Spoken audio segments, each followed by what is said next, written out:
자, 그러면 계속해서 자, 그렇다면 자, 초기에 확률 문제는 도대체 어떤 문제들이 있었냐? 처음에 어떤 문제들이 있었냐? 여러분들이 보통 잘 생각하는 두 개의 동전을 동시에 던졌을 때 발생하는 경우의 수. 그러니까 몇 가지가 있겠냐? 에 대해서 달랑베르는 두 동전에 어떤 면이 나오는가에 따라 세 가지 경우, 앞면, 뒷면, 또 뒷면, 이렇게 이 중에 하나니까 각각의 확률은 3분의 1이다 하고 주장했었어요. 이 문제는 당시 프랑스의 인류 수학자였던 달랑베르조차 잘못 알고 있던 수학적 내용으로 유명한 예입니다. 실제는 두 개의 동전이 나올 수 있는 경우는 던져서 앞면, 뒷면도 있기 때문에 그 각 네 가지 경우가 확률이 각각 4분의 1입니다. 여러분도 알다시피. 즉, 확실한 것 같은 경우의 수를 세는 방법을 인류 수학자 달랑베르도 실수했듯이 새로운 수학이 탄생하는 시기에는 위대한 수학자도 무심코 잘못 이해하는 경우가 존재합니다. 확률을 공부하는 첫걸음은 확실한 같음을 세는 방법인데 그리고 그 다음이 그 수많은 시도를 하면 확률은 어떤 값으로 수렴하는가 하는 Law of Large Number를 이해하는 것입니다. 이렇게 시작한 확률론이 18세기 이후에 발전기에 들어가면서 사회에 널리 이용되게 됩니다. 이용되는 예를 보면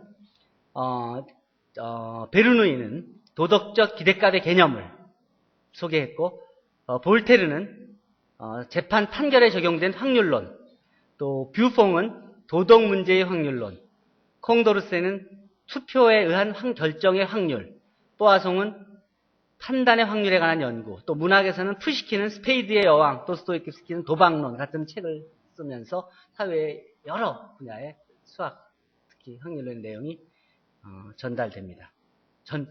디스트리뷰트 됩니다. 자, 초기 확률론의 여러 가지 문제를 한번 보도록 하죠. 파치올리는 1450년에서 1520년 사이, 이 사람은 득점의 문제라고 파스칼과 같이 교신하면서 먼저 N점을 획득한 사람이 모든 판돈을 가진다는 약속을 근거로 A, B 두 사람이 경기를 시작했는데, 여러분들이 추석날 이제 서로 내기를 했는데, 중간에 막 하다가 A가 A점, B가 B점을 얻고 사정이 생겨서 차례를 지내게 돼서 게임을 중지하게 된다면, 그러면 그동안 모인 판돈은 어떻게 나누는 게 공평한가? 그런 문제. 곧 두 사람이 도박을 하는데 승부가 나기 전에 도박이 끝나게 될 경우에 그 남은 돈을 어떻게 분배해야 되느냐 하는 문제. 또 가지고 이 문제에 대해서 페르마와 편지를 주고받는 과정에서 확률의 개념이 생겼다고 합니다. 이 연구는 19세기 초에 라플라스에 의해서 수학의 한 분야로 체계를 갖추게 됩니다. 갈릴레오는 주사위의 문제, 그러니까 세 개의 주사위를 던졌을 때 눈의 합이 9가 되는 경우와 10이 되는 경우가 같은 비율로 생각되지만 실제는 어떠한가 하고 어떤 귀족이 던진 문제에 대해서 수학적으로 답을 제공하게 됩니다.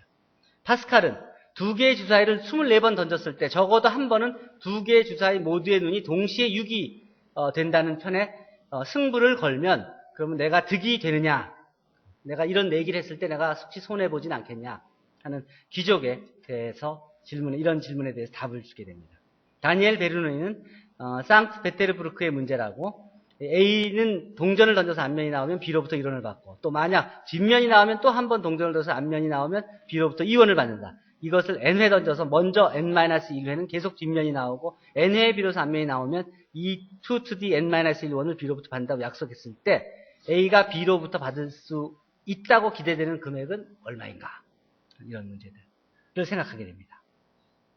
다양한 이런 문제, 자연스럽게 제기되는 그런 문제들 또는 그냥 호기심에서 제기되는 그런 문제들이 수학적인 문제로 자리 잡아가게 되는 겁니다. 자, 기하학에서 나타나는 확률, 이걸 기하학적 확률이라고 그러는데, 이 뷰퐁의 니들 프로그램이라고 들어본 사람 있어요? 이게 뭐냐면, 주어진 원에 현을 하나 임의로, 주어진 원에 현을 하나에 임의로 그었을 때, 짝금을 PQ를 그었을 때, 그 현의 길이가 내접 정삼각형의 한 변의 길이보다 길어질 확률이 뭐냐. 근데 이 문제가 뷰퐁의 니들 프로그램이라고 합니다. 이것은 두 개의 평행선 사이에 몇 개의 바늘을 임의로 떨어뜨렸을 때 바늘과 평행선으로 교차되는 확률하고 같아지는데 이게 바로 원주율 파이 값입니다. 이 확률이 파이가 됩니다. 답이 파이예요. 실제로 이런 문제에 대해서 수학자들 사이에 이전에 확률은 2분의 1이다, 또는 3분의 1이다, 또는 4분의 1이다 이런 식으로 논란이 있었습니다. 이게 이번에 여러분한테 준 과제의 필수 문제니까 한 번 더 찾아보세요. 자, 확률의 기초 문제와 초등 문제. 다음 이어서 확률로부터 배우는 잘못 알고 있는 상식의 이해.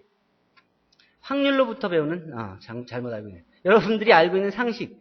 자, 여러분들이 알고 있는 상식 중에서 우리가 가지고 있는 상식 가운데 일부는 세계의 상식이 아닌 것으로 드러나듯이 모든 상식이 절대적으로 신뢰할 수 있는 것은 아니다. 수학의 세계에서는 어떤가?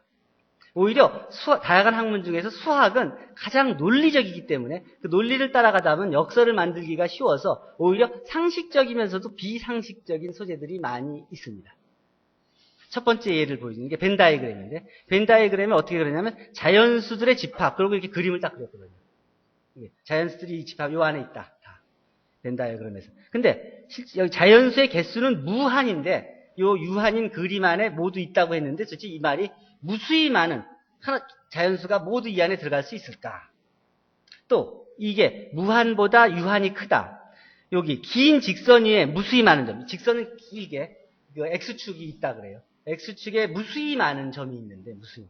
거기에 거기 안에 있는 점의 개수하고 요 반원, 요 짧은 요 반원에 있는 반원상에 있는 점들하고 이 반원 안에 있는 점이 이 안에 있는 점보다 더 많다고 우기는 사람이 있는데 그 말이 도대체 이 말이 되느냐?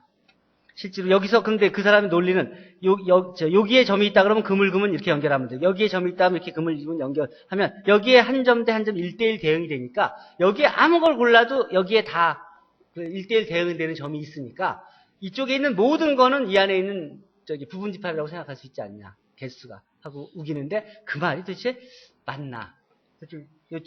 요만한 데 있는 점의 개수하고 이렇게 긴 선에 있는 점의 개수가 같다는 말이 그게 맞는 말인가 하는. 자, 어쨌든 이렇게 이상한 일들이 많이 생기는데, 그치? 많이 생긴다, 수학에서도. 근데, 자, 이와 같이 확률도 큰 대수의 법칙에서 알 수 있듯이, 그 무한에 가까운 시행을 통해 정답에 가까운 값을 구해가는 학문이고, 이 과정에서 약간 이상한, 비상식적으로 생각되는 그런 내용들이 많이 등장하게 됩니다. 자,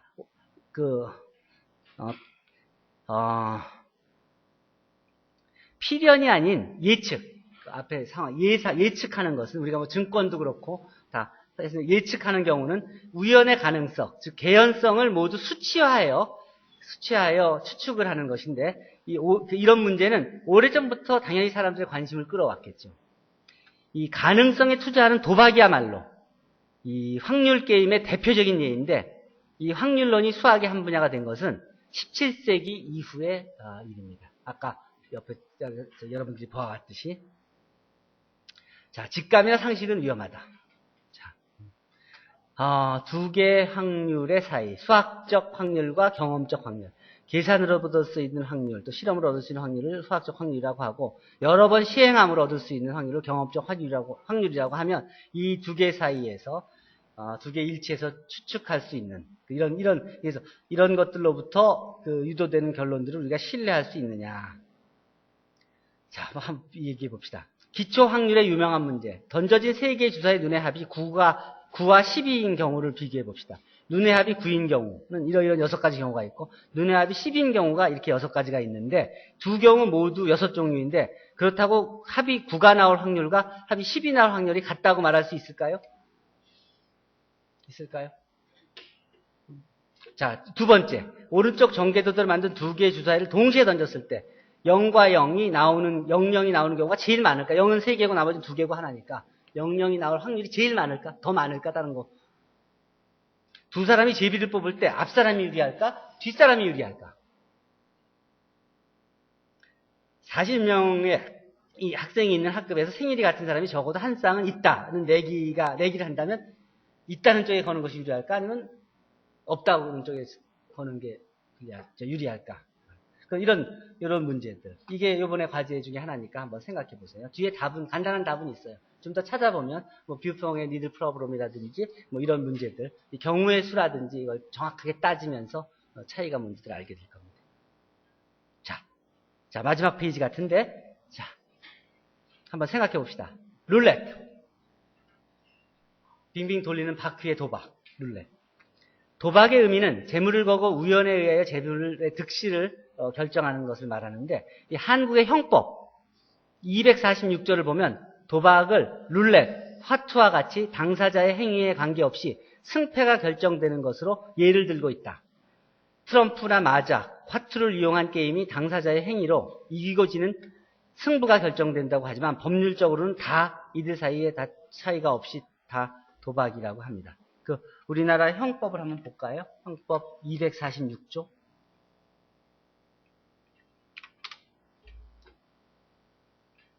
형법 264조, 246조를 보면 여기에 이제 이 도박에 대해서 그 정의가 정확히 나와 있습니다. 어쨌든 그래요. 참고로 보도록 하세요. 자, 어쨌든 세계 대부분의 카지노에 들어가 보면 카지노에 반드시 설치되어 있는 도박 도구 중에 하나가 이 룰렛이에요. 보통 이제 여러분들 유람선 타보면 유람선에도 카지노들이 되게 있습니다. 내가 전에 유럽에서 어디야? 코펜하겐에서 배를 타고 스톡홀름까지 가는데 그 배에도 이제 도박장이 있더라고요. 보통 유람선에는 또 위와 같이 낯익은 이런 게임이 있는데 이 룰은 이렇습니다. 룰렛판에 칩을 놓지만 장소에 따라서 확률은 달라지고 당연히 승률과 승리 배당금도 다르다고 합니다. 칩을 놓는 방법은 오른쪽 그림을 포함하여 8가지가 있는데 회전하는 룰렛에 올려놓은 작은 공이 굴러서 들어가는 장소의 숫자가 당첨이 됩니다. 여러분이 여기다 놓으면은 여기에 들어갈 확률, 공이 요 위치에 들어갈 확률은 적지만 배당금이 크고 배율이. 이렇게 걸쳐 놓으면 여기에 여러 군데에 걸쳐 있으니까 여기에 들어가도 따고 여기에 들어가도 따고 여기에 들어가도 따고 여기도 따지만 대신 그러니까 당첨될 확률은 크지만 배당될 확률은 적고 하는 식으로 어느 귀퉁이에 놓느냐 어느 코너에 놓느냐 또는 안에 놓느냐에 따라서 확률이 달라지고 배당금이 달라지는 그런. 자, 이게 이제 보통 매 게임이 놓고 돌리면 끝나고 하니까 짧은 시간에 빨리빨리 하기 쉬워서 사람들이 많이 한다고 합니다. 이 마작의 이제 도박 중에 이 위에서 얘기한 마작이 여러분들이 뭔지 모르는 사람도 있을 텐데 내가 어릴 때는 이 동네 할아버지들이 많이들 하고 있었던 겁니다. 일제시대 때 이게 굉장히 유명했던 파퓰러했던 건데 해방 후에도 많이들 했어요. 이 마작은 마조패라는 데서 유래됐다 그러는데 마조패는 돈에 관한 패라는 의미로 마자가 변해서 이제 마작이 됐다고 합니다. 이게 오랜 1920년대 아시아에서 아주 성행했고 서양에서도 전래돼서 많이 유명했다고 합니다. 자, 그럼 정말 수학자는 도박을 잘할까? 이 외국에서는 수학자들이 도박 게임의 승률과 성공 전략을 수학적으로 증명하여 학회에 발표한 일이 종종 있는데 이런 것이 수학의 확률 또 통계 이론을 발전시켜 왔습니다. 뉴욕의 월스트리트에서 수학자들이 각광받는 이유 역시 이러한 확률, 통계 이론에 근거한 과학적 투자 도박을 하기 때문입니다. 지금 현재 2000년 현재 월가에서 활동하는 수학자가 1000여 명이라고 하는데 이런 사람들이 바로 수학적 지식을 활용해서 이 증권 선물 시장에서 능력을 발휘하고 있습니다. 미국 캘리포니아 대학의 숄프는 60년에 행운의 공식 블랙잭의 필승 전략을 미국 수학회 정기총회에서 발표해 화제를 모았는데 그는 실제로 $10,000를 제공받아서 30시간 만에 20,000달러로 부풀림으로써 자기 이론을 증명했다고 합니다. 파스칼의 삼각형에 대한 얘기는 앞에서 했고 그리고 수학자 폰 노먼과 물리학자 페르미가 확률과 통계 이론에 쓰이는 반복 실험을 이용해서 원자폭탄의 중성자 충돌 확률을 계산해 냈습니다. 이 원자폭탄 개발로 이어진 이 시뮬레이션은 이 도박의 도시인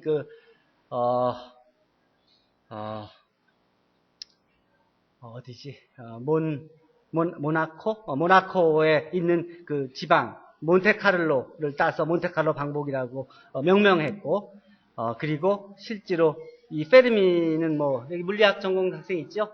이 페르미 랩이 미국에 있는데 굉장히 유명한 겁니다. 자, 어쨌든 여기까지 오늘 확률론을 마치고 다음 시간 통계학을 하도록 하겠습니다. 질문 있습니까?